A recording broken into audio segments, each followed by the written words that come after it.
How do the Jaguars get to the next level, and who is responsible mostly for getting them there? Doug Pederson. I'll tell you why in just a second here on Locked On Jaguars.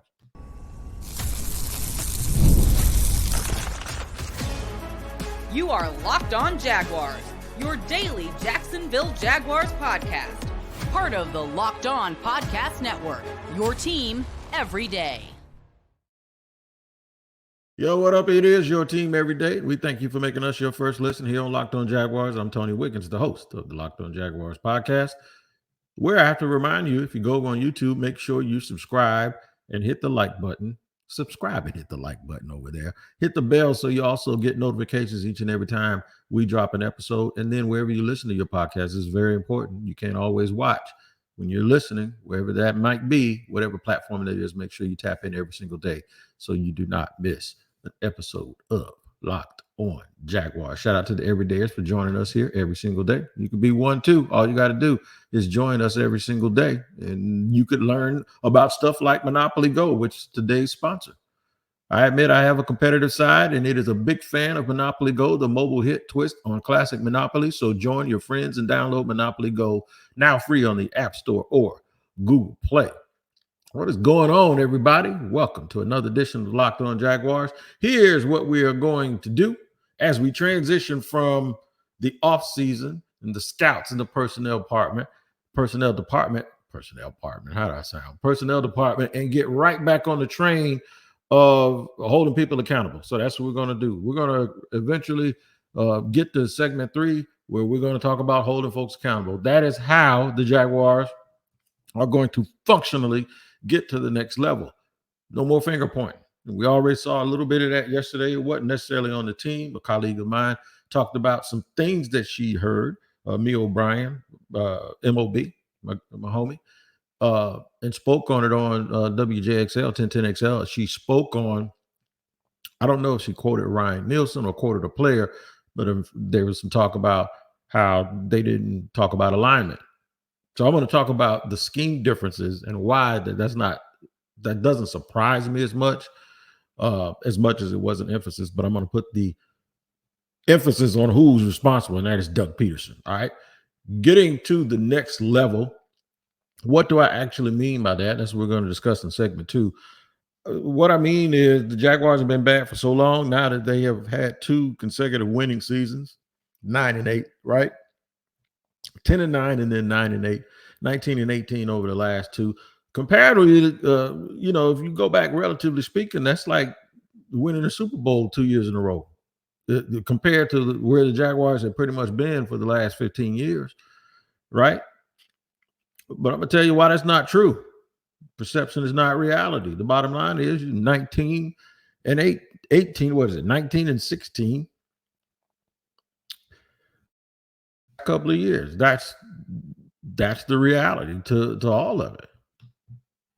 So you got to kind of get to this next level. The next level is winning. I think my math might be off a little bit. 10-9 and 9-8. What is that? 19-17 over the last 2 years. Yeah. So we are eventually going to graduate and get to the point where not taking a step from your bad past, it won't necessarily be considered like your goal, where you're going. That was like a short-term goal. Short-term goal is to get out of purgatory. Now that the Jaguars are out of there, you got to ask yourself, who's going to lead them?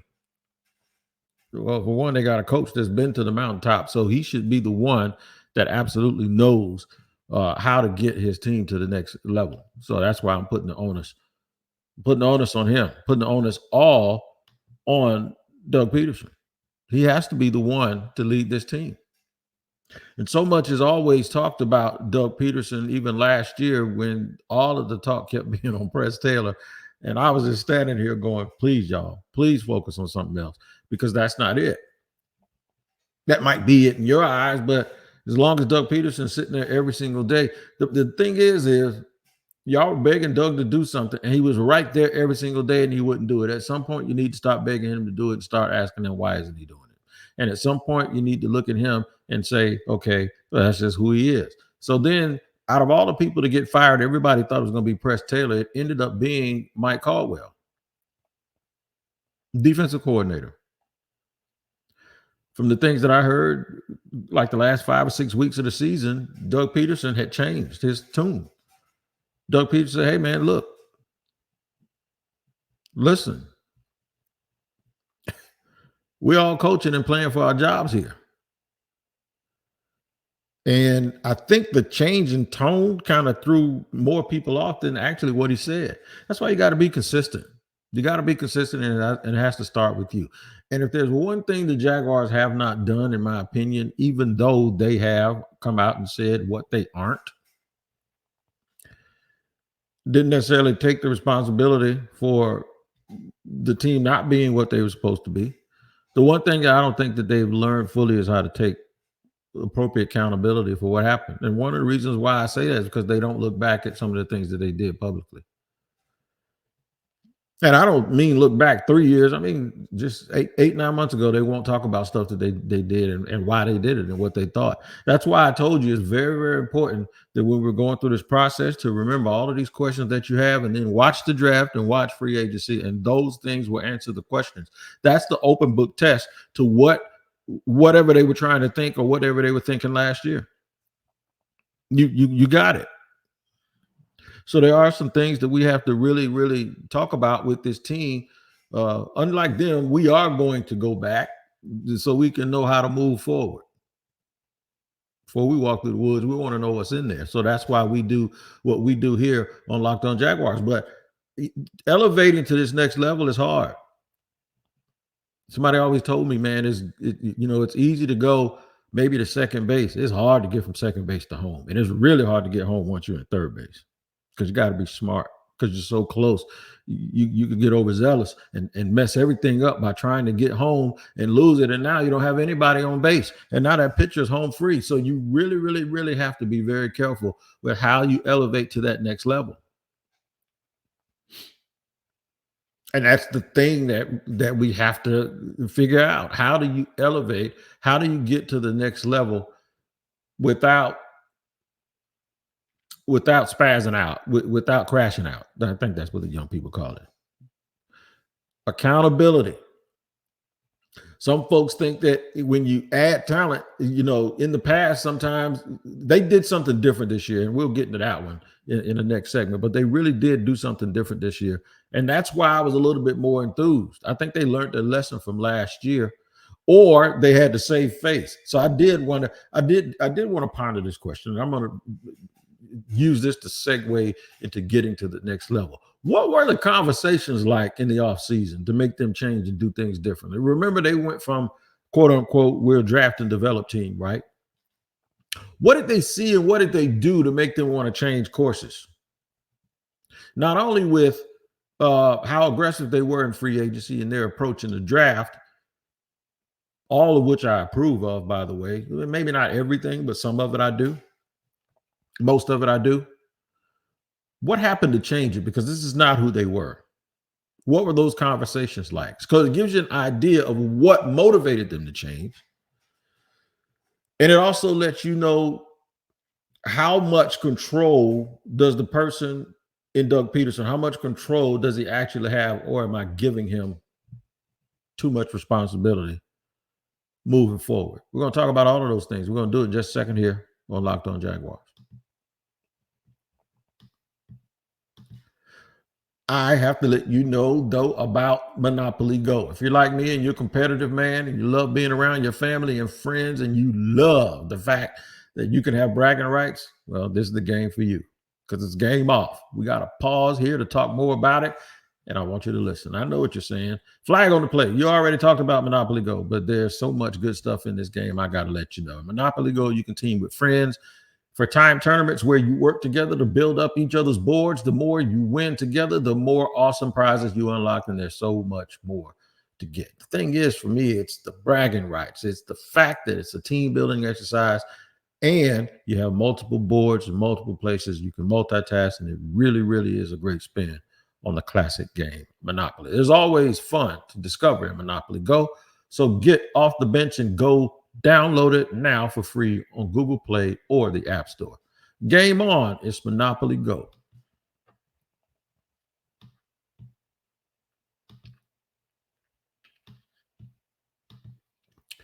All right, segment number 2 here on Locked On Jaguars. We're at your team every day. We thank you for making us your first listen.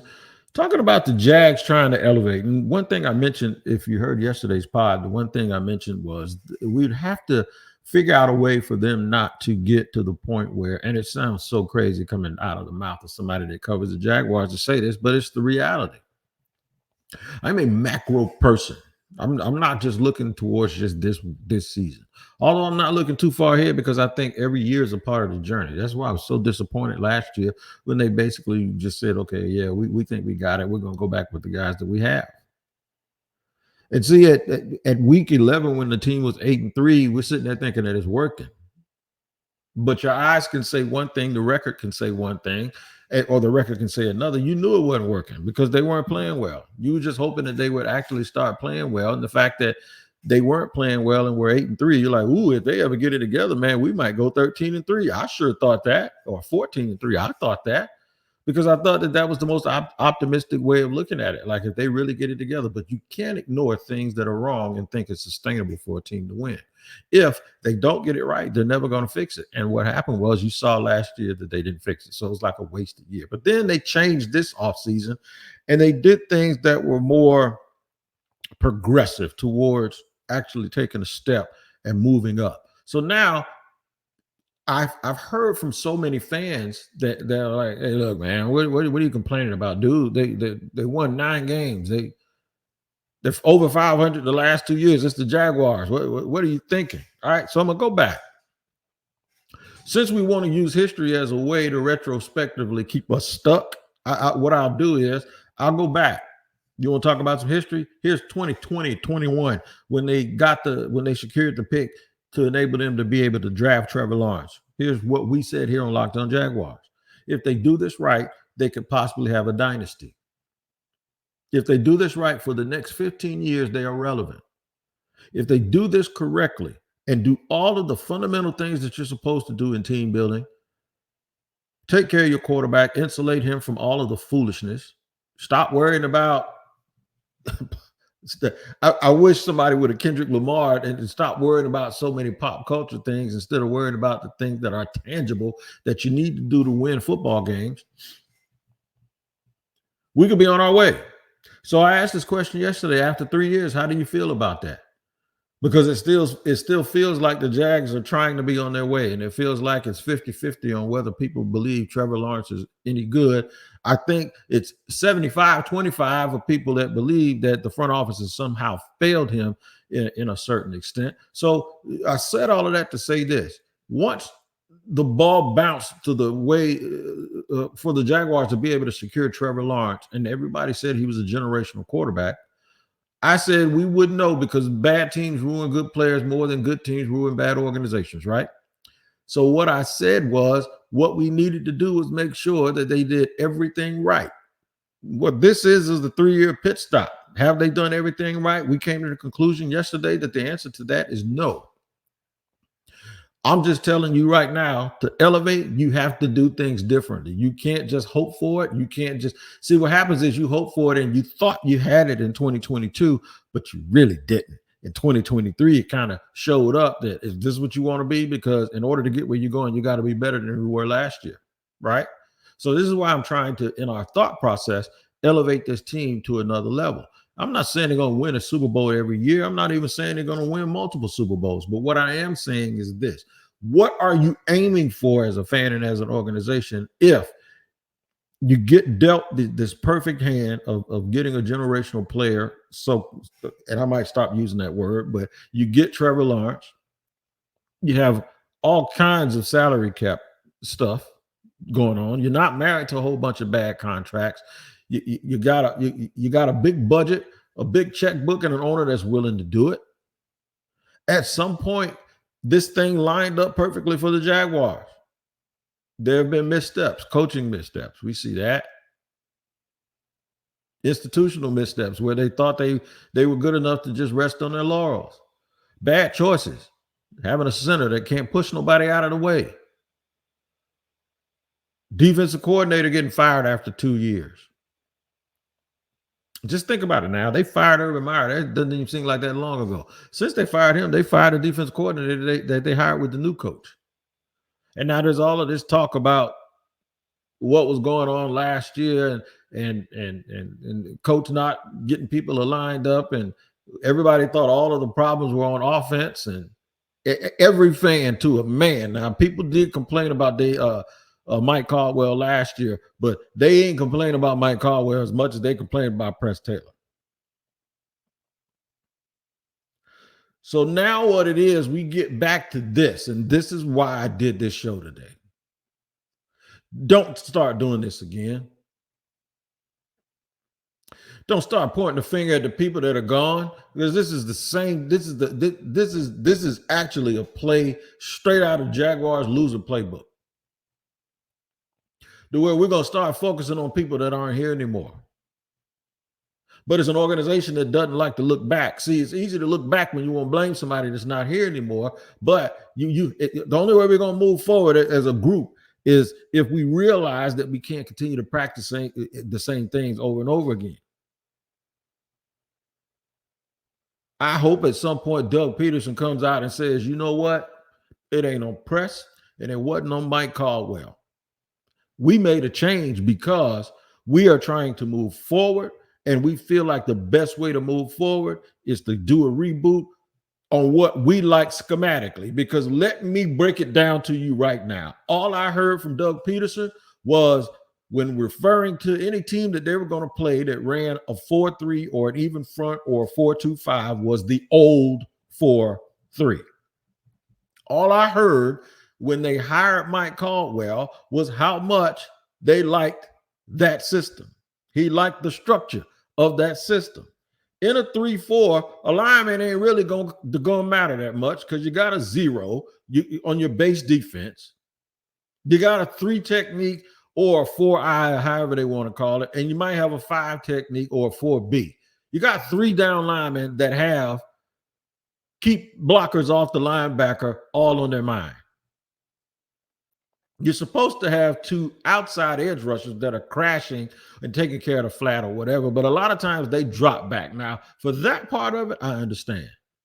And the Mike linebackers, they float to the ball and they read the defense and do whatever, right? So I know I just gave a very generic breakdown of the 3-4. But you know whose idea that was to run that defense? It was Doug Pederson's. In fact, I've heard him over and over and over again talk about defenses that are aligned like the one that he's going to have this year with Ryan Nielsen as kind of outdated. And that's my spin on what he said. He didn't say that, but that's kind of what he said. So if we're now going to look at alignment as an issue, in fact, somebody asked Urban about scheme and they said 3-4, 4-3, and Urban was like, are you talking about scheme or alignment? Like, there's 2 different things, right?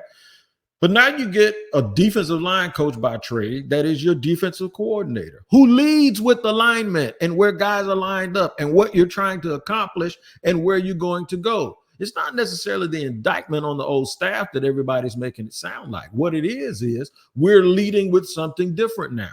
We're not playing off. We might play off, but we're still going to be in press bail, right? Press man, press bail. Everything downhill. Edge rushers ain't falling back no more. They're coming forward. Exotics, looking all different, aligning up. What are you trying to accomplish? This defense is just totally different from, I need everybody to be where they're supposed to be. We're going to simplify things, and you just have to outplay the guy in front of you. So listen, when the team says we're not big enough and strong enough, that's exactly what they meant. They don't mean that we got schemed up. What it means is the scheme that we used to run, you had to be a dog and you had to have an advantage physically over everyone, and we didn't have it. Therefore, we allowed ourselves to get played.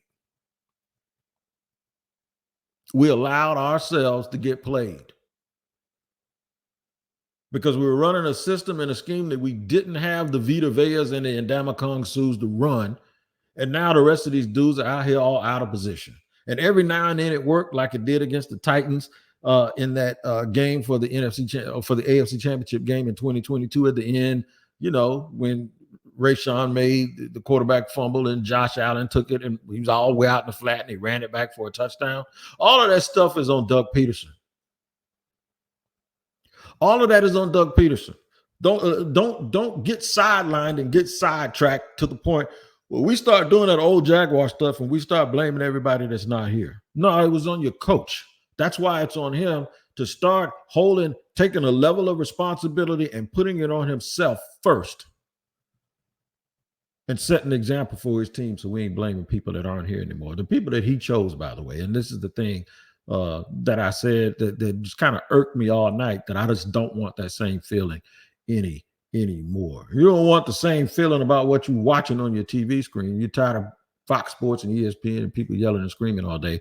If you got to turn down the volume with all that shouting, make the switch to Locked On Sports Today, a free 24/7 sports streaming channel program for you every day to bring you the biggest stories without all the screaming. Locked On Sports Today brings you can't miss analysis, opinions, and news, streaming 24/7 on YouTube or the free Amazon Fire TV channels. That part of the Locked On Podcast Network, your team every day. We're going to talk about more about accountability and why Doug Pederson just should snap all of this stuff and nip it in the bud and say, look, we're going to focus on the people that's here.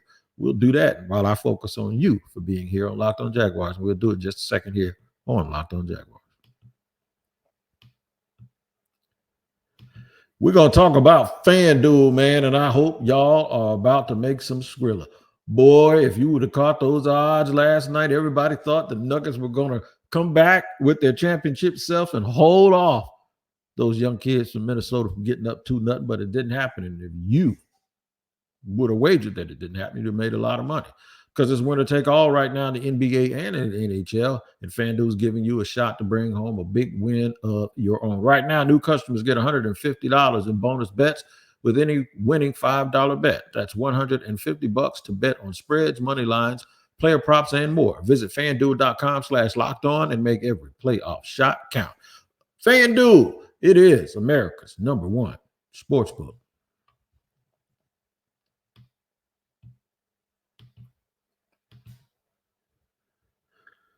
All right, third final segment here on Locked On Jaguars, where it's your team every day. Thank you for making us your first listen. How and who can elevate the Jags? Starts and stops, in my opinion, from this point forward with Doug Pederson.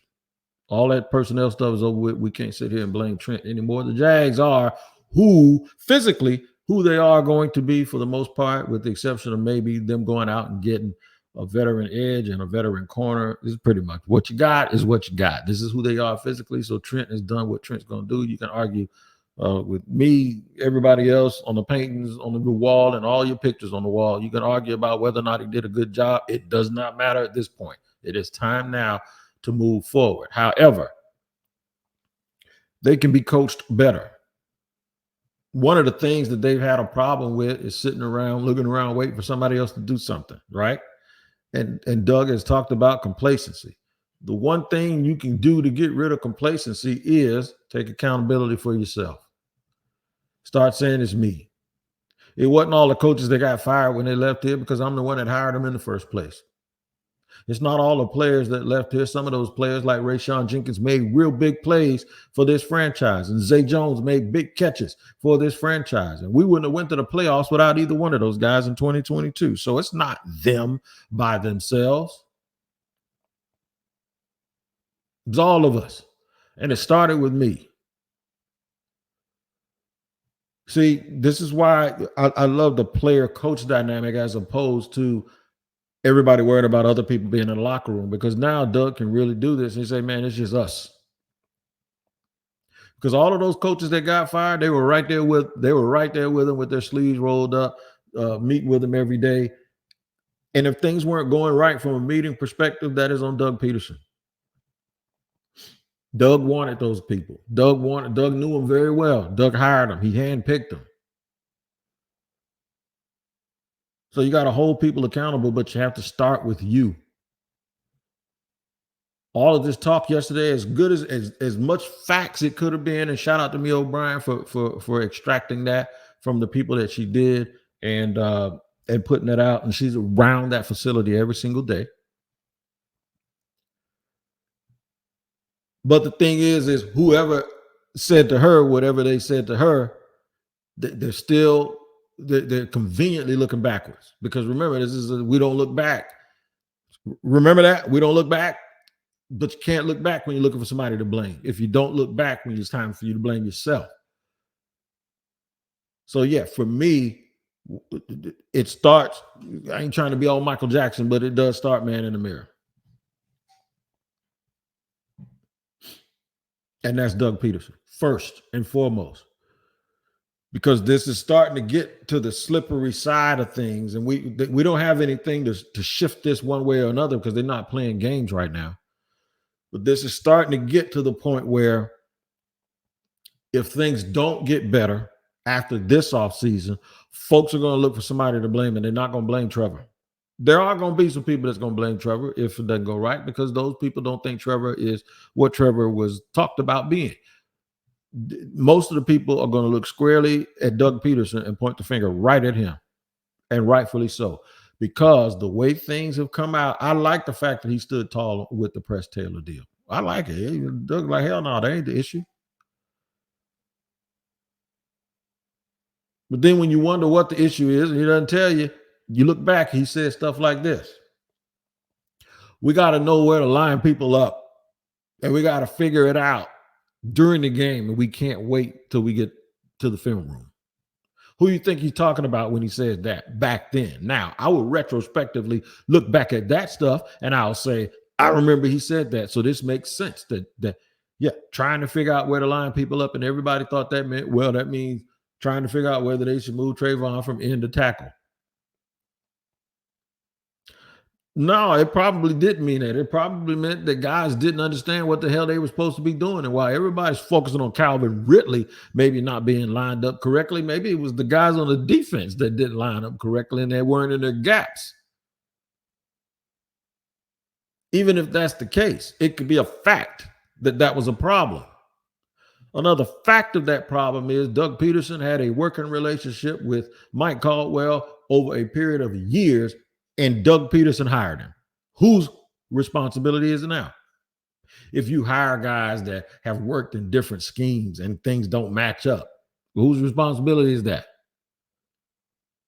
So just like we want to blame him for press, we blame him for press, but when it gets to Mike, we let it go. I saw somebody yesterday go, this is why I don't like a coach that's an expert on one side of the ball being a head coach, because he totally forgets about the other side of the ball. And it's so funny to me that people say that. This one person, I don't know if they say it all the time, but if that's a sentiment that everybody has, that's hilarious to me, because I could have swore everybody said you need an offensive play caller to be your head coach. So if the offensive coordinator leaves, the offense doesn't go with him. You just keep running that guy's stuff. So it's almost like when things don't go well, just like what we're doing now, when things don't go well, we find somebody to blame.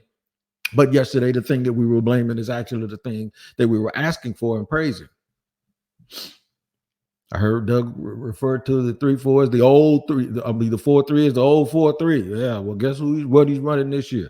That old 4-3 that the 49ers and the Chiefs and the Eagles keep running while they're going back to the Super Bowl. Be careful who you copy. And the 49ers, they run it too. Be careful who you copy. Everybody wants to copy and go with this new thing, but if the new thing has never won anything, then you got to show me how to win with the new thing, even in college. All I keep seeing is Alabama and Georgia and now Michigan, who took us back to the 80s. When is this new thing ever going to win anything? Or how about this? Create your own new thing if you're the Jaguars. Figure it out. But the first thing that you have to figure out is when things don't go right, just say it's my fault. It falls on me. Because you're going to send your team and the media and your fans down a rabbit hole pointing a finger. And this organization has had too much finger pointing, and I want it to stop. All right, man. So make sure you tap in to Locked On Sports today. It is the first ever national sports 24/7 streaming channel on YouTube. And now it's also available on Amazon Fire TV in the free Fire TV channels app. Locked On Sports Today is here for you 24/7, covering the top sports stories of the day with the local experts of Locked On, plus our national shows covering every league. Find Locked On Sports Today now available on the free Fire TV channels app. You guys can catch me here every single day on Locked On Jaguars. Make sure you tap in as we continue to dissect this team as we head towards looking at some veteran free agents that might help the Jaguars. We're going to get specific about that as we get towards training camp. Veteran free agents that can help the team. We'll talk about that tomorrow in another episode of Locked On Jaguars.